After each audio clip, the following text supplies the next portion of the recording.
Hello കൂട്ടുകാരെ, ഇതാ അങ്ങോട്ട് നോക്കിയേ. ആ കാണുന്നതാണ് വിദ്യാസാഗർ സേതു ബ്രിഡ്ജ്. ഇത് പശ്ചിമ ബംഗാളിൽ കൊൽക്കത്തയെയും ഹൗറയെയും തമ്മിൽ ബന്ധിപ്പിച്ച് ഹൂഗ്ലി നദിക്ക് കുറുകെ നിർമ്മിച്ച രണ്ടാമത്തെ പാലാണ്. ഇതിൻ്റെ നീളം എന്ന് പറയുന്നത് 823 മീറ്റർ ആണ് കേട്ടോ. 1992 ഒക്ടോബർ 10 ഇത് യാത്രക്കാർക്ക് വേണ്ടിയിട്ട് തുറന്നു കൊടുത്തത്. ബംഗാൾ നവോത്ഥാനത്തിൽ പ്രധാന പങ്കുവഹിച്ചിട്ടുള്ള പണ്ഡിറ്റ് ഈശ്വർ ചന്ദ്ര വിദ്യാസാഗറിൻ്റെ പേരിലാണ് ഇത് അറിയപ്പെടുന്നത്. ഹൗറ പാലത്തിലെ തിരക്ക് കുറയ്ക്കാനാണ് ഈ പാലം നിർമ്മിച്ചിരിക്കുന്നത്.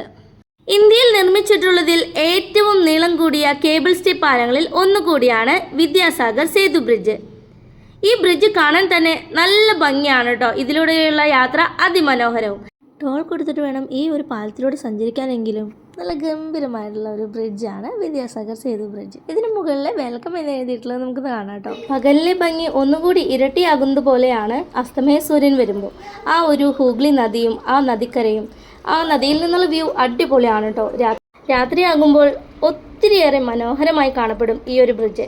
കാരണം നിറയെ ലൈറ്റുകളായിട്ട് കിടിലൻ ബ്രിഡ്ജാണ് കേട്ടോ. അപ്പോൾ എല്ലാവരും വീഡിയോ കണ്ട് ഇഷ്ടപ്പെട്ടു കഴിഞ്ഞാൽ ലൈക്ക് ചെയ്യുക. താങ്ക്